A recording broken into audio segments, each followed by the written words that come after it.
تو آپ حقیقت میں دشمن کی فوج کو موقع دے رہے ہیں، آپ دشمن کی فوج کو بلا رہے ہیں. یہ ہمارے لیے کوئی نئی چیز نہیں ہے اسلامک ہسٹری میں. یہ چیزیں میر جعفر اور میر صادق ہم تمام لوگ بخوبی واقف ہیں کس طرح اس قلعے میں ان کو اندر گھسایا گیا دشمن کی فرنگیوں کی فوج کو، اور کس طرح اپنی صفوں میں غداروں کو پھیلایا گیا، اور اس کے بعد وہ قلعہ بھی گرا اور ان کی آخرت بھی آپ کے سامنے ہے. آپ کی جو قومیں ہیں یا نیشنز ہیں وہ گالی گروچ اور تفریق سے نہیں بنتی. آج ہم اپنی نئی جنریشن کو کیا سکھا رہے ہیں؟ نئی جنریشن کو، جس کو ہمیں بتانا چاہیے کہ یہ ملک کتنی قربانیوں کے بعد بنا ہے، ہمارے جوان کس طرح اپنی جانیں دے رہے ہیں بارڈر پہ. ہمارے جوان 23 24 25 سال کے جوان اپنا آج قربان کرتے ہیں کیونکہ آپ، میں، یہ حکومت، یہ لوگ، پاکستانی عوام اپنا کل سنوار سکے. صرف ایک جذبے کے اوپر، وہ لا الہ الا اللہ محمد رسول اللہ کا جذبہ ہے. وہ ایک سبز جھنڈے کی عزت کو بچانے کے لیے اپنی جان قربان کرتے ہیں. ان کی بیوائیں، ان کے یتیم ہم سے سوال کرتے ہیں اور بار بار کرتے ہیں کہ وہ لوگ جنہوں نے ہمارے گھر اجاڑے، جنہوں نے ہمیں یتیم کیا، جنہوں نے ہمیں بیوہ کیا، آپ نے ان کے ساتھ کیا کیا ہے؟ کیا آپ ان کو میریٹ اور سرینا میں بیٹھ کر مفاہمت کی بات کرنا چاہ رہے ہیں، یا آپ ان سے ہمارے خون کا بدلہ لے رہے ہیں؟ ہماری آرم فورسز، ہمارے جو سپہ سالار ہیں اور ہماری پوری فوج اس چیز کے اوپر یک زبان ہو کر پاکستان کے جھنڈے کے پیچھے کھڑی ہے، جھنڈے کے ساتھ کھڑی ہے، اور اپنے بارڈرز کو محفوظ کرنے کے لیے ہر وقت تیار ہے. میں جنگوں اور ان لڑائیوں کے کبھی حق میں نہیں ہوں، لیکن جب میں کہتا ہوں 10 مئی والے ہیں ہم نے ان رفال کو گرتے ہوئے دیکھا ہے جو اپنا زور اور دبدبہ دنیا کو سناتے تھے، جن کی آواز دنیا میں گونجتی تھی. اس کو کسی جہاز نے نہیں گرایا، ان رفال کے جہازوں کو، ان کو اس جذبے نے گرایا ہے جو لا الہ الا اللہ محمد رسول اللہ کا جذبہ ہے، جو ہماری افواج میں جذبہ ہے. اور اگر پاکستان کی افواج کو KPK میں انہوں نے جلسہ کیا، انہوں نے اداروں کو گالیاں دی، نفرت و تفریق کی بات کی، وہ جماعت جو آئی تھی کرپشن کا ناسور ختم کرنے، جو کرپشن کے اوپر بات کرنے کے لیے آئی تھی، جو کرپشن کے نعرے لگاتے تھے، 13 سال سے اس صوبے میں قابض ہیں، 13 سال سے. اور کرپشن جو ہے، جو احتساب کمیشن، کرپشن کا ادارہ ہے احتساب کمیشن، اس کو 13 سال سے ادھر تالا لگا ہوا ہے. وہاں ایک وسل بلوئنگ ایکٹ نکالا گیا تھا، وہاں موبائل پولیسنگ نکالی گئی تھی، جن کو آج وہ جو کھنڈرات بنے ہیں جن کے دفاتر، وہاں ان کے جو افسران ہیں ان کے منشیوں سے اربوں روپے کی کرپشن نکل رہی ہے. یہ سوائے تنقید، نفرت اور تفریق کے ان کی سیاست نہ ہے نہ ہو سکتی ہے. پاکستان آگے بڑھ رہا ہے، انشاءاللہ بڑھتا رہے گا. پاکستان ہر آنے والے دن میں، یہ افواج پاکستان، یہ قوم جو ہے، اس نے جلاؤ گراؤ، تفریق اور نفرت کے بیانیے کو ابھی بائی الیکشنز میں دفن کر دیا ہے. لوگ گالی گلوچ کی سیاست کے ساتھ نہ کھڑے ہوں گے، نہ کھڑے ہوتے ہیں، اور ہماری افواج کو جو ڈی مورلائز کرنے کی کوشش کرتے ہیں وہ اسی طرح شکست کھاتے رہیں گے، یہ اسی طرح جیلوں میں رلتے رہیں گے، یہ اسی طرح پاکستان کے خلاف پروپیگنڈا کرتے رہیں گے، اور یہ بے عزت ہوں گے. شکریہ. میں بیرسٹر عقیل صاحب بات کریں گے. اعوذ باللہ من الشیطان الرجیم، بسم اللہ الرحمن الرحیم. سب سے پہلے تو میں انتہائی معذرت خواہ ہوں جو مجھے آنے میں تھوڑی تاخیر ہوگی، لیکن دانیال چودھری صاحب نے جو ہے وہ کافی ایک ڈیٹیل میں آپ کے ساتھ جو لب لباب ہے اس پریس کانفرنس کا، یا اس کے سیلینٹ فیچرز کہہ لیں، وہ آپ سے شیئر کیے ہیں. میں اپنی بات کا آغاز جو ہے وہ ظاہری بات ہے نیوٹنز تھرڈ لا سے کروں گا کہ جو جس طرح کی زبان، جس طرح کا ایک زہر جو ہے معاشرے میں پاکستان تحریک انصاف نے پھیلایا ہے اپنے سوشل میڈیا ٹرولز کے تھرو، اپنے بانی کے تھرو، اپنی تمام تر قیادت کے تھرو، اور ذرا ان کو کسی اپنے نہ کیے پہ، نہ جو انہوں نے کہا ہے، نہ جو کیا ہے اس پہ کوئی ندامت، کسی قسم کی نہ ندامت ہے، نہ اس کو جو ہے اپنے کوئی ڈس ایسوسیٹ کیا گیا ہے کسی حوالے سے بھی. ایک شخص جو ہے وہ جیل میں بیٹھا ایک تقریر کر دیتا ہے جو اپنی ملاقاتوں کے دوران، اور اس کے بعد اس کے جو منہ میں ذہن میں جو چیز آتی ہے، اب وہ ڈیلوژنل ہے، وہ ایک ذہنی اس کی اختراع جو ہے، اس حوالے سے جو کچھ وہ سادے فرماتا ہے اس کی پارٹی کے لوگ اسی طرح جو ہے اس کو پیش کر دیتے ہیں. اور پھر سوشل میڈیا کے جو اکاؤنٹس ہیں، جو کہ پارٹی کے لوگوں کو بھی نہیں پتہ کہ کہاں سے سوشل میڈیا اکاؤنٹ آپریٹ ہو رہا ہے اور کون کر رہا ہے. اور یہ زہر جو ہے ہمارے معاشرے میں، کیونکہ ہماری نوجوان جو ہمارے یوتھ ہے، جو ہماری نوجوان پوت ہے، ان کے ذہنوں کے ساتھ انہوں نے کھیلا ہی کھیلا. اور آج سے نہیں، میں یہ سمجھتا ہوں کہ یہ 2011 سے یہ کھلواڑ انہوں نے شروع کیا، لیکن اس کے ساتھ ساتھ ابھی جو ہے یہ کافی طول پکڑا ہے اور کافی طول پکڑ چکا ہے. اسی لیے میں نے آپ سے کہا کہ میں اپنی بات کا آغاز نیوٹنز تھرڈ لا سے کرنا چاہ رہا ہوں، کیونکہ حکومت کے خلاف جو باتیں کیں، ہم سیاسی لوگوں کے دیکھیں ایک دوسرے کے ساتھ ہماری بیان بازی بھی چلتی رہتی ہے، لیکن ایک تمیز کے دائرے میں رہتے ہوئے، ایک جو لمیٹیشنز کا دائرہ ہے اس میں رہتے ہوئے ہم اپنی بات کرتے ہیں، اور ہر کسی کو بات کرنے کا حق ہے. ہم نے کبھی نہیں کہا کہ آپ ہم حکومت پہ تنقید نہ کریں. ہم نے بالکل کہا آپ اچھی مثبت تنقید کریں. اپنا اپوزیشن ہونے کا جو ہے وہ آپ کو ادراک ہونا چاہیے، وہ مثبت رول آپ پلے کریں جس کے لیے آپ نے عوام نے آپ کو ایوان میں بھیجا ہے. لیکن 26ویں آئینی ترمیم دیکھیں، عام قانون سازی دیکھیں، 27ویں آئینی ترمیم دیکھیں، تو اس میں تو یہی نظر آتا ہے کہ اپوزیشن کی عدم دلچسپی اور عدم دستیابی، جو کہ برائے نام دستیاب ہے اپوزیشن، لیکن اپوزیشن کا رول جو ہے وہ بالکل پلے نہیں کر رہے. اور اب نوبت اس بات تک آ چکی ہے کہ کمیٹیوں سے بھی استعفے دے دیے. برکیف میں صرف اتنا ہی آپ سے کہوں گا، کیونکہ کافی ڈیٹیل روشنی ڈالی. جو ادارے کی طرف سے جو بات ہوئی ہے انہوں نے بالکل ٹھیک بات کی ہے، اور نیوٹنز تھرڈ لا بھی یہی ہے.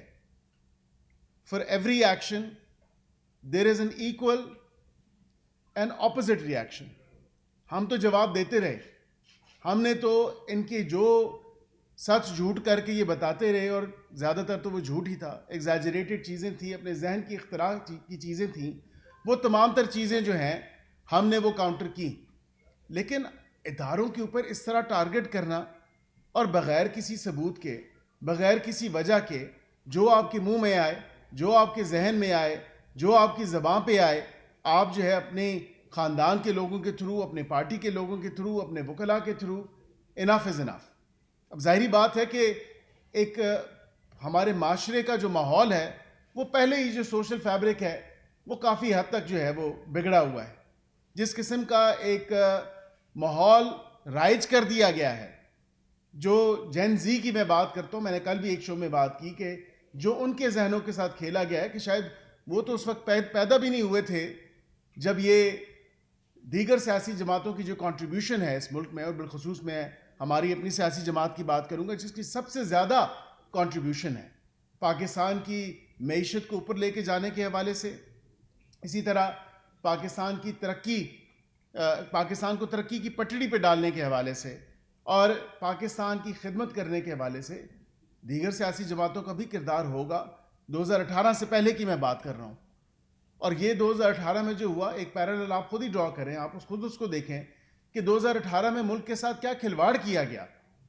اور اب یہ جو ہے کلیم کرتے ہیں کہ جی ہمیں، کیونکہ ہماری پاپولیرٹی بہت زیادہ ہے یا ہمارے پاس سوشل میڈیا ٹرولز بہت زیادہ ہیں، ایک کنسرٹڈ کیمپین جو ہے کنسنٹریشن کے ساتھ وہ چلائی جا رہی ہے.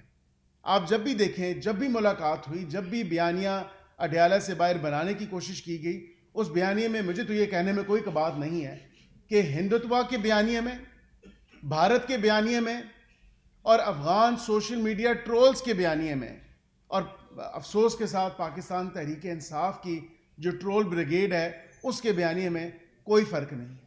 کوئی 19-20 کا بھی فرق نہیں ہے. جس طرح حکومت کو تو چلیں ٹارگٹ آپ بالکل کریں, یہ آپ کا رائٹ ہے, بس یہ تو اپوزیشن آپ ہماری پالیسیز پہ بات کریں, ذاتیات پہ نہیں. آپ پالیسیز پہ بات کریں کہ حکومت کا کوئی ایسا اقدام جو آپ سمجھیں جس سے پاکستان کو فائدہ نہیں ہوا یا پاکستان کی معیشت میں بہتری نہیں آئی. آج کے آپ اعداد و شمار اٹھا کے دیکھیں, این پی سی ٹرانسپیرنسی انٹرنیشنل کی جو رپورٹ آئی ہے اس کو اٹھا کے دیکھیں, دیگر جو اچھے اقدامات ہیں, جتنی ریٹنگز ہیں, موڈیز کی ریٹنگز ہیں, ISO 9000 کی جو آگے ریٹنگز ہیں اس کو دیکھیں, دیگر تمام تر جو معاشی اشاریے ہیں وہ پاکستان کی بہتری کی طرف جو ہے وہ اشارہ کر رہے ہیں کہ پاکستان کی معیشت بہتر ہو رہی ہے, پاکستان جو ہے ڈیفالٹ کے دہانے پہ نہیں ہے. IMF جو ہے وہ اپنا پروگرام جو ہے دوبارہ ایک کانفیڈنس ریپوز ہوتا ہے اور وہ اگلی ٹرانچ آتی ہے. تو یہ تمام تر وہ چیزیں جس میں حکومت دن رات انت تک محنت کر رہی ہے, اور بالکل ہماری سرحدوں کے محافظ, ہمارے قانون نافذ کرنے والے ادارے, ہماری افواج, کم از کم ان کو اس اپنی گندی زبان اور جو ایک گندا آپ کا گھنونا کھیل ہے, کم از کم ان کو مت لے کے آئیں. کل اٹھا کے دیکھیں تو 6 شہادتیں ہوئی ہیں. متواتر طور پہ آپ کے صوبے کے اندر ایک ایسی لاقانونیت ہے جس کے لیے واقعتاً جو ایک گورنر راج کا کہا جاتا ہے, واقعتاً اس پہ سیریسلی سوچا جا رہا ہے کب تک جو ہے آپ اس صوبے کے لوگوں کو ایسے بے یار و مددگار چھوڑیں گے. ابھی جو 100 ارب کا ہاسپٹل کے بیڈ کی بات کی, مجھے خوشی ہوئی اس بات کی کہ کم از کم یہ آپ کے کرنے والا کام ہے جو آپ کے وزیر اعلیٰ نے اس دن اعلان کیا اپنے جلسے کے اندر. یہ بات آپ نے جب پہلی دفعہ کی تو یہ بھی آپ نے صوبہ کے پی کے جو عوام ہیں ان کے پریشر میں آ کے کی. میں آپ سے یہ شیئر کرتا ہوں اور آپ کے اس پلیٹ فارم سے یہ شیئر کرتا ہوں کہ یقین کریں میرے پاس ایسی اطلاعات موجود ہیں کہ وہاں پہ جو نوجوان ہیں انہوں نے کہا یہ بہت ہو گیا اڈیالہ جانا, اب بتائیں آپ عملاً طور پہ کیا کریں گے.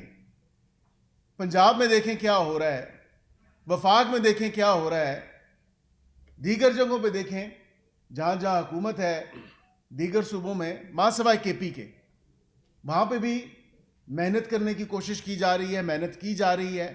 لیکن آپ صوبے کے پی کا اگر حال دیکھیں تو حال بدحال ہے. نہ وہاں پہ ترقی ہے, نہ وہاں پہ تعمیر ہے, اور وہاں پہ ایک ایسی لاقانونیت ہے. مختلف پاکٹس ہیں جہاں پہ دہشت گردی پروان چڑھ رہی ہے, اور اس کے ذمہ دار صرف اور صرف بانی پی ٹی آئی اور ان کی جماعت ہے, کیونکہ پچھلے 13 سال سے 13.5 سال سے وہ براجمان ہیں اور حکومت میں. مجھے بتائیں کہ اگر پیرلل ہی ڈرا کرنا ہے تو پھر ان صوبوں کے ساتھ ڈرا کریں جن صوبوں نے محنت کی, جن صوبوں میں دیگر جماعتوں کی حکومتیں رہیں اور ان دیگر جماعتوں نے ان صوبوں کے نقشے مثبت انداز میں بدلے. لیکن مجھے افسوس ہوتا ہے اس بات کو دیکھتے ہوئے کہ اس صوبے کی عوام کے ساتھ جو ایک زیادتی کی جا رہی ہے, جو ان پہ ظلم ڈھائے جا رہے ہیں, اور پھر انٹیلیجنس بیسڈ آپریشنز کی بات کریں تو پھر آپ وہ اس کے اندر بھی آپ حائل ہوتے ہیں. آپ کہتے ہیں جی یہ آپریشنز نہیں ہونے چاہیے. اگر یہ آپریشنز نہیں ہوں گے تو پھر جس طرح رد الفساد, ضرب عزم, اس طرح کے آپریشنز جب ہوئے تو کیا اس ناسور سے ہم نے جان نہیں چھڑوائی؟ بالکل چھڑوائی. یہ ایک فیکچول پوزیشن ہے اور ایک فیکٹ ہے کہ یہ حقیقت ہے. لیکن آپ تو دہشت گردی کے جو آپریشنز ہیں اس میں بھی آپ حائل ہونا شروع ہو چکے ہیں. تو خدارہ آپ ہوش کے ناخن لیں, اداروں کو ٹارگٹ مت کریں. اداروں کو جو آپ ٹارگٹ کر رہے ہیں اپنی ذہن کی اختراع کے حوالے سے, اپنی جو منفی سوچ ہے اس حوالے سے, اور جس طرح کا آپ کا ٹون اور ٹینر ہے, اس طرح تو میں نہیں سمجھتا کہ پاکستان میں رہ کے آپ سیاست کر سکتے ہیں.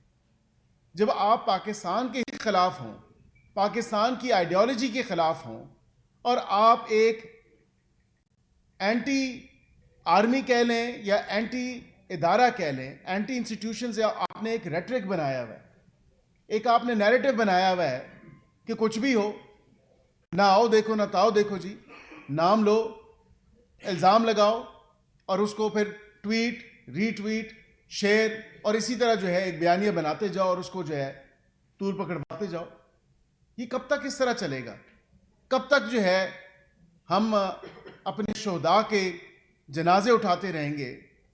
ہم اپنے جو ہمارے دیگر پاکستانی دوست بھائی ہیں، ہماری مائیں بہنیں ہیں، ہمارے بچے ہیں، ہمارے اس ملک کا مستقبل ہیں، کب تک جو ہے ہم ان کے ساتھ زیادتیاں برداشت کرتے رہیں گے؟ اب وقت آن پہنچا ہے.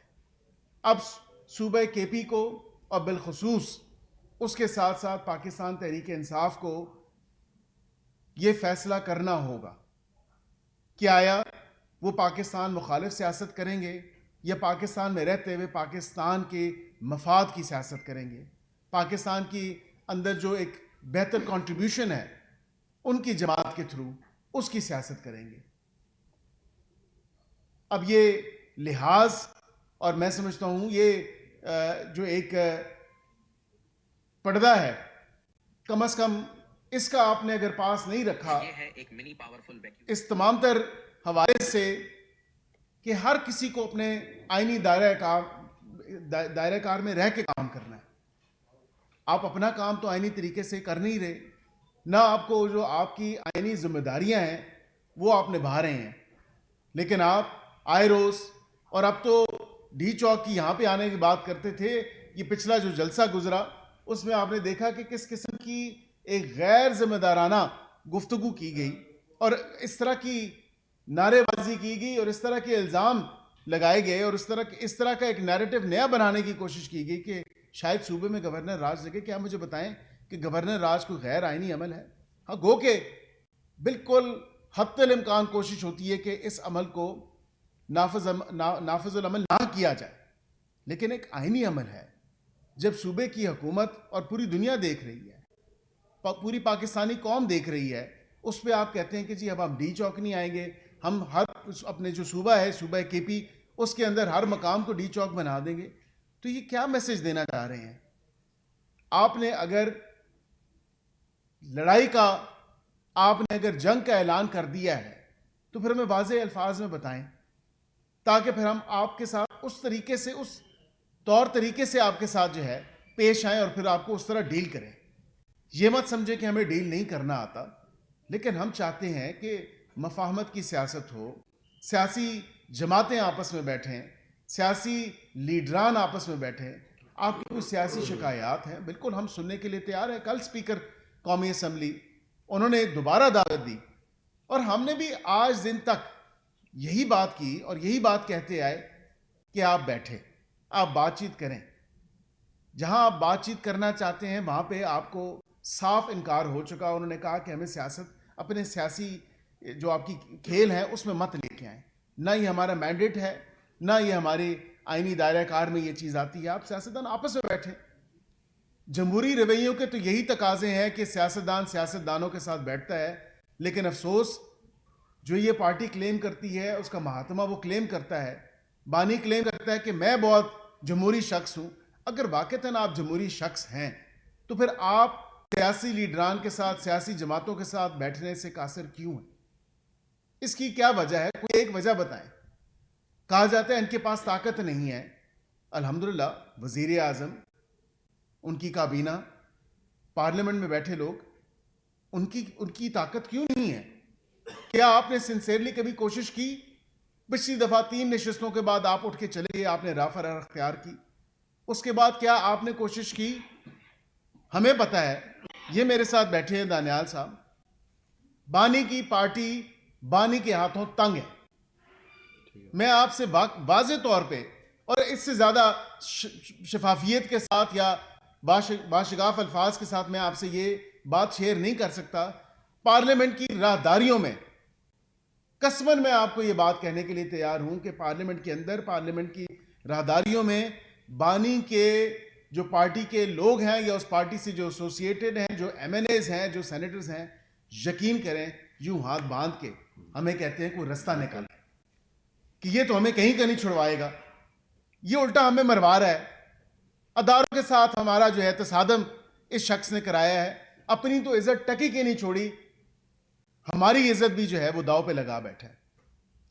یقین کریں، یہ آپ کسی سے بھی پوچھ لیں, کسی سیاستدان سے پوچھ لیں, کسی ممبر قومی اسمبلی سے پوچھ لیں, کسی سینیٹر سے پوچھ لیں, وہ آپ کو یہ بتائے گا کہ واقعتاً پاکستان تحریک انصاف کے جو ایم این ایز ہیں, سینیٹرز ہیں, وہ یہ بات کہتے ہیں, اور یہ بات زبان زد عام ہے, وہ کہتے ہیں کہ تلخیاں کم ہونی چاہیے.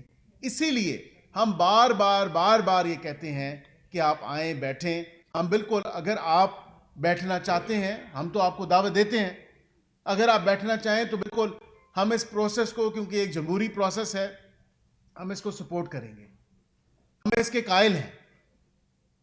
یہ کیا بات ہوئی کہ آپ دروازے بند کر کے بیٹھ جائیں, آپ کہیں کہ جی ہمارے ساتھ نا انصافی ہو رہی ہے, زیادتی ہو رہی ہے. کیا کسی سیاسی اور جماعتوں کے ساتھ آپ نے جو کچھ کیا اپنے 4 سالہ حکومتی دور میں, وہ مجھے آپ کو بتانے کی ضرورت نہیں ہے. the cost of repetition, وہ سب نے دیکھا جو آپ نے کیا. لیکن 2 wrongs don't make it right. جو آپ کے ساتھ ہو رہا ہے وہ آپ کا اپنا کیا دھرا ہے, نہیں آپ سے کوئی انتقام لے رہا ہے, نہیں یہ کوئی انتقامی سیاست ہے. ہماری جماعتیں کم از کم انتقامی سیاست پہ یقین نہیں رکھتی, نہ ہم نے انتقامی سیاست کو کسی حوالے سے بھی فروغ دیا ہے. ہماری لیڈرشپ تو الحمدللہ ان کا وہ ظرف ہے کہ زیادتیاں ہوئیں, زیادتیاں سہیں, اور کہا کہ ہم اپنا فیصلہ اللہ تعالیٰ کی ذات پہ چھوڑتے ہیں. یہ کسی شخص کا, کسی انسان کا فیصلہ نہیں ہے. جب آپ اللہ تعالیٰ کی ذات پہ اپنا فیصلہ چھوڑیں تو یقین کریں اللہ تعالیٰ کی ذات بھی انصاف کرتی ہے. اور آج یہ وہی دور ہے, 4 سال اتنی کوئی دور کی بات نہیں. آج اگر آپ دیکھیں تو الحمدللہ تمام تر وہ بے بنیاد الزامات, جھوٹے جو پروپیگنڈا کیے گئے, ہماری نوجوان نسل اور اس قوم کے ذہنوں میں ایک چیز واضح طور پہ ایچ کی گئی, اور اس میں کہا گیا کہ جی یہ چور ہیں, لٹیرے ہیں. کیا کچھ چوری ثابت ہوئی؟ کیا عدالتوں کو استعمال کر کے, ان موصوف عزت مآب جج صاحبان کو استعمال کر کے آپ نے کیا پایا اور کیا کھویا؟ آپ اپنی سیاسی شناخت کھونے جا رہے ہیں. آپ کی پارٹی ایسے فیصلے کر بیٹھی ہے کہ شاید وہ پوائنٹ آف نو ریٹرن تک پہنچ چکے ہیں. اب آپ کی پارٹی کے لوگوں کو, اور جو ایم این ایز اور سینیٹرز اور جو پی ٹی آئی کے لوگ جو ان کے ووٹر سپورٹر ہیں, ان کو اس چیز کا ادراک ہونا چاہیے اور اس چیز کا تہیہ کرنا چاہیے. اب یہ مومنٹ آ چکی ہے, اب یہ موقع آ چکا ہے کہ ان کو اس چیز کا ایک لائن جو ہے وہ ڈرا کرنی ہوگی کہ آیا ہم پاکستان کے ساتھ ہیں, پاکستان کے اداروں کے ساتھ ہیں, پاکستانی قوم کے ساتھ ہیں, یا ہم پاکستان کے دشمنوں کے ساتھ ہیں. ہم اس ہندوتوا آئیڈیالوجی کے ساتھ ہیں, یا افغان رجیم جو ہے, یا سوشل میڈیا ٹرول جو ہیں ان کے ساتھ ہیں. اب یہ واضح طور پہ تفریق ہونی چاہیے. جو پاکستان کی ترقی کے اندر حائل ہوگا, جو پاکستان کی معیشت کے اندر حائل ہوگا, جو پاکستان کے مخالف کنسرٹڈ کیمپین چلائے گا, ایک بیانیہ بنانے کی کوشش کرے گا, تو وہ پھر پاکستانیوں کی صفوں میں نہیں ہوگا. اس کا لیبل آپ کو بھی پتہ ہے, اس کا لیبل مجھے بھی پتہ ہے کہ وہ روز اول سے ہی پاکستانی نہیں تھا. جو اس قوم کے ساتھ, اس ملک کے ساتھ جس کا حلف ہم نے اٹھایا ہے کہ جس کی ترقی کے لیے, جس کی خوشحالی کے لیے, جس کے اندر قانون, آئین اور قاعد و ضوابط کے مطابق جو انصاف کا بول بالا ہونا ہے اور رول آف لا کی جو بات کی جاتی ہے, ہم تو اس کے کاربند ہیں, ہم تو اس پہ عمل پیرا ہیں. آپ قانون کو اپنے ہاتھوں میں لیں, آپ سڑکوں پہ نکلیں, آپ جلاؤ گھراؤ کریں, آپ قانون نافذ کرنے والے اداروں کو گالی بھی دیں, بری زبان بھی استعمال کریں, ان کے خلاف پروپیگنڈا بھی کریں, ان کے خلاف کیمپینز بھی چلائیں, اور اس کے ساتھ ساتھ آپ سڑکوں پہ آ کے لوگوں کی زندگی بھی اجیرن کریں, اور اس کے ساتھ آ کے اپنا مجرمانہ جو رویہ ہے, جو میں سمجھتا ہوں کسی دہشت گرد سے یہ رویہ کم نہیں ہے. سب نے دیکھا کہ کیا ہوا 26 نومبر کو, ڈنڈوں کے ساتھ کیلیں لگی ہوئی. وہ ویڈیوز آپ نے بھی دیکھی, جو وہاں سے صوبے کی ریسورسز استعمال کرتے ہوئے جو آنسو گیس شیل لے کے آئے تھے, جو غلیلے لے کے آئے تھے. کیا آپ توقع کر سکتے ہیں کہ ایسے لوگ پاکستان سے محبت کرنے والے لوگ ہیں؟ کیا ایسے لوگ جو ایک گھٹیا پروپیگنڈا جو ان کے اپنے ذہنوں کی اختراع ہو, نہ اس کو کوئی فیکٹ چیکنگ کریں, نہ اس کو دیکھیں, نہ کوئی ثبوت پیش کریں, اور جو من میں آئے وہ بولتے چلے جائیں, اس کو ڈسیمنیٹ کرتے چلے جائیں. اب یہ اپرچون مومنٹ ہے. اب یہ ایک فائن لائن ڈرا کرنی پڑے گی کہ وہ لوگ جو پاکستان مخالف ایجنڈے پہ ہیں اور وہ لوگ جو پاکستان کے ساتھ کھڑے ہیں, پاکستان کی آئیڈیالوجی کے ساتھ کھڑے ہیں, اس میں تفریق ہونا ضروری ہے. میں اسی تھاٹ کے ساتھ اور اسی فوڈ فار تھاٹ کے ساتھ اپنے ان تمام پاکستانیوں کو جو میرے جیسے نوجوان, میرے جیسے ایک پاکستانی ہونے کا جو جذبہ جن کے دل میں ہے, جو پاکستان کے آئین اور قانون پہ یقین رکھتے ہیں, جو پاکستانی اپنے آپ کو کہلواتے ہیں اور محب وطن پاکستانی ہیں. ہم یہاں پہ کسی کو سرٹیفکیٹ دینے نہیں آئے. کون غدار ہے کون نہیں ہے سب کو پتہ ہے. اپنے اپنے کردار سے, اپنے اپنے جو ان کا ڈیمینر ہے, جو ان کا ٹون اور ٹینر ہے, جو بیہیویئر ہے, اور جس طرح وہ پاکستان میں رہتے ہوئے پاکستان کے خلاف جس طرح کی زبان استعمال کرتے ہیں, یہ فرق آپ نے خود دیکھنا ہے. یہ ہمارا کام نہیں ہے کہ ہم کسی کو سرٹیفکیٹ بانٹیں, لیکن جو جس آئیڈیالوجی پہ چل رہا ہے, جو دشمنوں کے ایجنڈے کو سپورٹ کر رہا ہے, چاہے وہ اپنی سیاست کو فروغ دینے کے لیے یا اپنے آپ کو کسی رستے سے بھی اقتدار میں واپس لانے کے لیے, تو ایسا نہیں ہو سکتا. یہ قوم, یہ ملک اس چیز کا حامل نہیں ہو سکتا. انہی الفاظ کے ساتھ میں آپ سب کا انتہائی مشکور و ممنون ہوں کہ آج کے اس اہم موقع پہ آپ نے ہماری جو آواز ہے وہ قوم تک پہنچائی. آپ کا بہت بہت شکریہ. خالد محبوب صاحب, ایکسپریس نیوز. رشو صاحب, آپ سے ایک سوال ہے کہ ایک بیانیہ آتا ہے, ایک ٹویٹ آتا ہے, یا کوئی بھی اسٹیٹمنٹ آتی ہے, اس اسٹیٹمنٹ کو ڈیفینڈ کرتے کرتے ایک مہینہ گزر جاتا ہے گورنمنٹ میں. کیا آپ سمجھتے ہیں کہ آپ کی طرف کوئی ایسی کمزوری ہے سسٹم میں, ایسا سوشل میڈیا پہ ایسی کوئی کمزوری ہے جس کی وجہ سے آپ کو ڈیفینڈ کرنے میں مشکل پیش آتی ہے؟ دوسرا یہ عدالتوں نے اس کو نیشنل سیکورٹی تھریٹ قرار دیا. کیا کوئی حکومت اس کے خلاف کوئی مزید پرچے یا مقدمات درج کرنے کا ضرورت؟ دیکھیں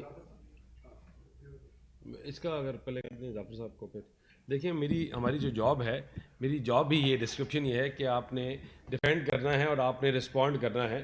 تو جو لوگ جن کا گورننس کے ساتھ تعلق ہے وہ کرتے رہتے ہیں. تو جیسا بیرسٹر عقیل صاحب نے بھی کہا کہ دیکھیں نیریٹو بلڈنگ جو ہے وہ بڑا امپورٹنٹ ہے اور بڑا ایک امپورٹنس رکھتی ہے. تو نیریٹو بلڈنگ جو لوگوں کو ڈی مورلائز کرے, نیریٹو بلڈنگ جو غلط سٹوریاں سنائے, ہمارا میک شور ہوتی ہے, ہماری پریورٹی یہی ہوتی ہے کہ ہم اس کو انگیج کریں اور اس کو جو ہے انوائنڈ کر کے لوگوں کے سامنے لے کے آئیں. حقیقت میں دیکھیں سب سے آج آسان بیانیاں ہیں اداروں کے خلاف بات کرنا, اور یہ انفارچونیٹ ہے جب آپ اپنے بچوں کو باہر بھیجیں, میکڈونلڈز اور KFC کھلائیں اور آپ لوگوں کے بچوں کو کہیں کہ آپ سر پہ کفن باندھ کر آؤ. یہ بیانیاں بانٹنا یا چلانا جو ہے مشکل بڑا آسان ہے, لیکن لیڈرز اور پولیٹیکل جماعتیں ہیں نہ اس بیانیے کو لے کر چلتی ہیں نہ کبھی چلی ہیں. یہ پاکستان ہم سب کا ہے اور اس کو جتنا مرضی ہمیں ٹائم لگے, اس بیانیے کو جو اینٹی اسٹیٹ بیانیہ ہے اس کے خلاف ہم کھڑے بھی ہوں گے اور اس کو ڈیفینڈ بھی کریں گے. دیکھیں جو مزید مقدمات, جو یہ اس طرح کی برتاؤ اور ان کا طریقہ کار ہے, گالی گلوچ کی سیاست کرتے ہیں, ان کے مقدمات بنتے بھی رہیں گے اور آگے ان کے لیے اور مشکلات آتی رہیں گی. صالح ظافر صاحب, جنگ نیوز. منسٹر صاحب, بڑی اچھی ریٹورک تھی آپ کی.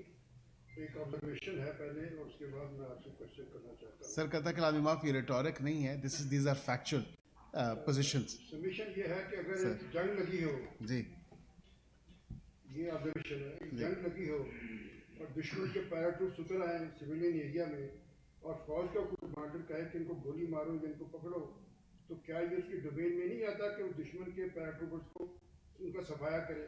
یہ ہے میری آبزرویشن. اور اس کا پس منظر کیا ہے وہ آپ کو خود انڈرسٹینڈ کرنا چاہیے.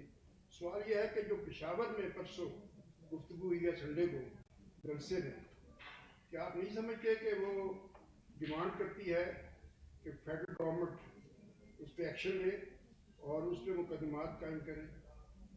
اور کتنے کاز اور آپ کو چاہیے کہ پی ٹی آئی کو آپ نے خلاف قانون قرار دینا ہے، اور کتنے ایکشن آپ اور چاہتے ہیں کہ پی ٹی میں وہ کریں اور اس کے بعد آپ ان کا محاسبہ کریں ان دفعات کے تحت جن کے ذریعے سے گورنر رولز وہاں پہ امپوز کرتا ہے. یہ چھوٹی چھوٹی دو سوال. بہت بہت شکریہ آپ ماشاء اللہ بڑے جید صحافی ہیں، ہم تو سیکھتے ہیں آپ سے.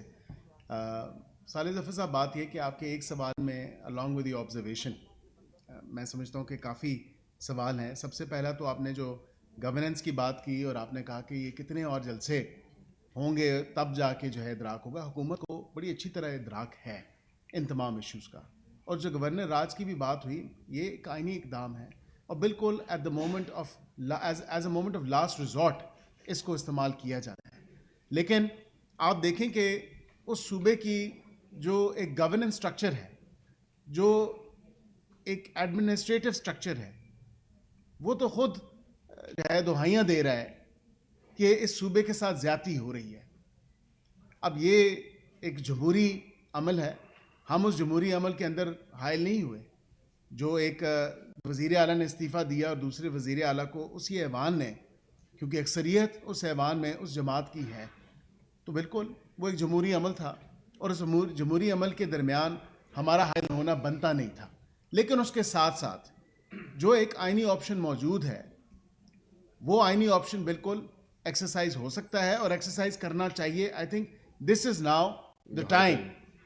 یہ بڑا ایک ہائی ٹائم ہوا ہے. اور اس کے ساتھ آپ نے ایک اور سوال آپ نے کیا، آپ نے کہا کہ ان کے خلاف مقدمات، جس قسم کی گفتگو، میرے خیال سے وزیر اعلیٰ کے پی کو تو تھوڑا بہت جو ہے ان کا طبیعت جو ہے وہ تھوڑی بہتر ہوئی ہے اس حوالے سے. ان کا ٹون اور ٹینر جو ہے وہ تھوڑی بہت اس میں تبدیلی ضرور آئی ہے. لیکن کچھ ہمارے ساتھی جو نیشنل اسمبلی کے ممبرز ہیں، انہوں نے جس طرح کی گفتگو کی، اور مجھے افسوس ہوا اس بات کا. میں نے اپنے اس پریسر میں جو میں نے ابھی کیا اپنے ساتھی کے ساتھ، اس میں وہاں پہ انہوں نے یہ بات واضح طور پہ کہی جس کا افسوس تھا کہ یہاں پہ ڈی چوک پہ آنے کا تو آپ بار بار کہتے ہیں، لیکن آپ نے یہ کہا کہ لگائے حکومت گورنر راج تو پھر ہم دیکھتے ہیں کہ ہم پشاور کیا بلکہ پورے صوبے کے پی کو ہر جگہ ڈی چوک بنا دیں گے. تو یہ کوئی اچھا سگنل نہیں ہے، یہ کوئی اچھی روایت نہیں ہے، یہ کوئی اچھی بات نہیں ہے. میں یہ سمجھتا ہوں اس تمام تر حوالے سے بالکل جو ایک قانونی اور آئینی اقدام ہے وہ بالکل نافذ عمل ہو سکتا ہے اور قانون حرکت میں آئے گا. سر یہ بتائیں کہ جب کسی گروپ کو، کسی سو کالڈ گروپ کو کانفیڈنس حاصل ہو کسی ہاؤس کا، تو کیا یہ چیز گورنر رولز میں مانے تو نہیں ہوتی؟ دیکھیں اس میں 232 ہے اور 234 ہے. اب اس پہ جو ایک لیگل پوزیشن ہے اس حوالے سے میں اب کہتے ہیں بیفور ٹائم کافی چیزیں جو ہیں وہ اس سے اجتناب کرنا چاہیے، شیئر نہیں کرنی چاہیے. ہر چیز میڈیا پہ لانے کے لیے نہیں ہوتی. میں یہ سمجھتا ہوں کہ جب ایک حتمی طور پہ فیصلہ ہو گیا، چاہے وہ 232 کے تحت ہو، جو 234 کے تحت ہو، ان آئدر آف دا سچویشنز جو گورننس کے اور ایڈمنسٹریٹو ایشوز ہیں ان کو ایڈریس ہونا چاہیے. میں نے تو یہ بات ضرور آپ کے سامنے آپ کے کولیگز کے ساتھ یہ شیئر کی ہے کہ اب یہ اس صوبے کی عوام دہائیاں دے رہی ہے. اور یہ جو 100 ارب کا بھی ذکر ہوا کہ ہم اسپتال بنائیں گے، یہ کسی کی خواہش فرمائش پہ نہیں ہوا، یہ ڈیمانڈ تھی ان نوجوانوں کی. انہوں نے کہا ہمارا پیٹ جو ہے، ہمارے صوبے کی تقدیر جو ہے ان خالی ایمٹی نیریٹیوز کے ساتھ یا ان دعووں کے ساتھ یا جو آپ بار بار اڈیالہ چلے جاتے ہیں، اس سے پاپولیرٹی سے پیٹ نہیں بھرنے والا. کچھ عملاً کر کے دکھائیں جو باقی دیگر صوبوں میں ہو رہا ہے. بیرسٹر دانیال صاحب سے پہلا میرا سوال ہے کہ آپ نے کہا کرپشن جو ہے وہ 66% جو ہے وہ ختم ہو گئی یا قابو میں آ گئی. گزشتہ روز ایک جاننے والے دوست ہے، ان کا گھر خالی ہوا تو ایک بیلٹ میں آنا تھا تو اس نے کہا کہ ابھی تو ٹائم ختم ہو گیا. آج صبح جب گئے تو اس نے کہا کہ یار ابھی ٹائم ہے نہیں، میں مصروف ہوں.